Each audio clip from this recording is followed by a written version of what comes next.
Hey guys, मेरा नाम है मिस्ट्री और आप देख रहे हैं Wait for it. Wait for it. Wait for it. Wait for it. Wait for it. Wait for it.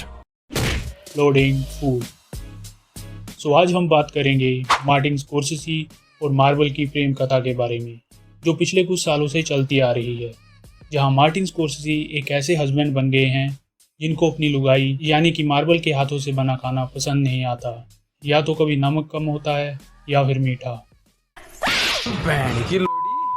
अगर आप हॉलीवुड मूवीज देखते हो तो आपको मार्टिन स्कोर्सेसी के बारे में पता ही होगा।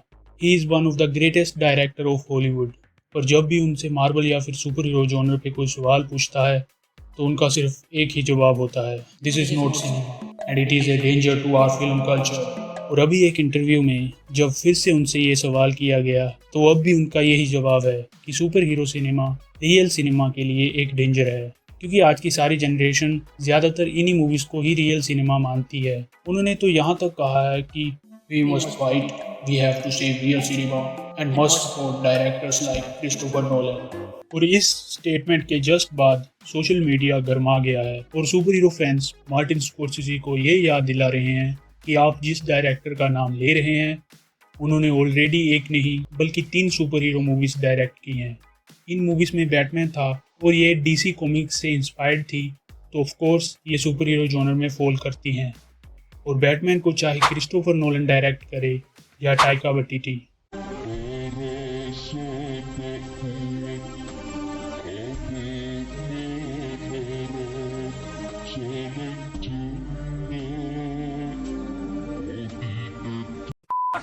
नहीं भाई, आपके आगे हाथ जोड़ते हैं, आप मत करना, आप मज़े करो। तो मैं कहना चाहता हूँ कि कोई भी रियल सिनेमा डायरेक्टर अगर किसी सुपर हीरो पे मूवी बनाएगा तो वो सुपर हीरो जॉनर में ही गिनी जाएगी। और मार्टिन स्कोर्सेसी उस डायरेक्टर को डिफेंड कर रहे हैं जो ऑलरेडी इस जॉनर में घुसा था और एक बेहतरीन ट्रिलॉजी दे के गया था। सो फैंस मार्टिन स्कोर्सेसी को यही पूछ रहे हैं, अरे कहना क्या चाहते हो? मार्टिन स्कोर्सेसी सिनेमा को सुपर हीरो से बचाने की बात करते हैं, जबकि स्पाइडरमैन नो वे होम एक सुपर हीरो मूवी होने के बावजूद saved cinema after the pandemic. Hello, Peter. तो खैर, अगर हम इसी साल की बात करें तो it is enough to look at Oppenheimer's box office. ये एक 3 घंटे की बायोपिक मूवी थी और इतनी लंबी नॉन सुपर हीरो और एक आर रेटेड मूवी होने के बावजूद भी पब्लिक ने इसे काफ़ी सपोर्ट किया और अभी तक थिएटर्स में ये चल रही है और काफ़ी पैसे छाप रही है। In fact 2 highest grossing movies of this year are not even about super heroes.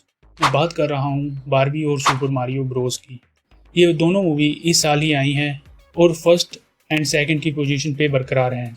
जहाँ बारबी ओपनहाइमर के साथ ही रिलीज़ हुई थी, पर फिर भी इसने काफ़ी बिजनेस किया। और सुपर मारियो ब्रोस एक एनिमेटेड मूवी होने के बावजूद भी काफ़ी ज़्यादा कमाई कर चुकी है। तो क्या आप भी इस बात पे एग्री करते हैं कि इस ब्रह्मांड के ज़्यादातर लोग इस इल्यूजन में जी रहे हैं कि cinema is only about super heroes? नहीं। और एक पैंट के ऊपर लंगोट पहनने वाले, रात को सर पे सींग लगा के अंधेरी गलियों में घूमने वाले, शहर को अपने जालों से गंदा करने वाले इन दुष्ट प्राणियों की जगह हमें सिर्फ real dark gritty R rated cinema ही देखना चाहिए। नहीं। कमेंट्स में ज़रूर बताना कि आपकी इस बात पे क्या राय है। स्कोर्सेसी की बात करूं तो I am also a big fan of his work. Goodfellas, After Hours, Taxi Driver and Wolf of the Wall Street are among of my favourite movies. पर उनका ऐसा किसी जॉनर के खिलाफ बोलना बहुत गलत है, वो भी एक बार नहीं अब तो 2 बार बोल दिया है। मिस्टर स्कोर्सेसी, आप जिन मूवीज़ को अम्यूज़मेंट पार्क मूवीज़ कहते हो उनसे कई लोगों के इमोशंस जुड़े हैं।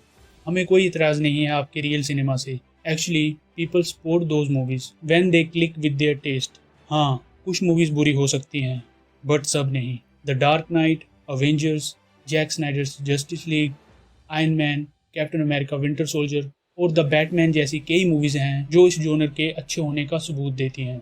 लेकिन मुझे लगता है कि ये स्टेटमेंट उन्होंने जानबूझ के दी है बिकॉज उनको चाहिए कंट्रोवर्सी, क्योंकि उनकी भी एक मूवी आ रही है लियोनार्डो डिकैप्रियो और रॉबर्ट डी नीरो के साथ जिसका नाम है Killers of the Flower Moon. So इसी की हाइप बढ़ाने के लिए वो ऐसे कंट्रोवर्शियल बयान दे रहे हैं।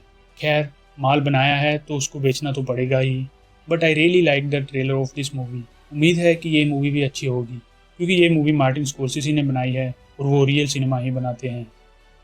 तो खैर, इस रियल मूवी का एक रियल रिव्यू भी आपको इस चैनल पे मिल ही जाएगा, इसलिए चैनल को सब्सक्राइब ज़रूर कर लेना और अगर वीडियो अच्छी लगी हो तो लाइक एंड शेयर ज़रूर कर देना। मिलते हैं किसी नई वीडियो में किसी नए टॉपिक के साथ। Until next time. Thanks! Love you!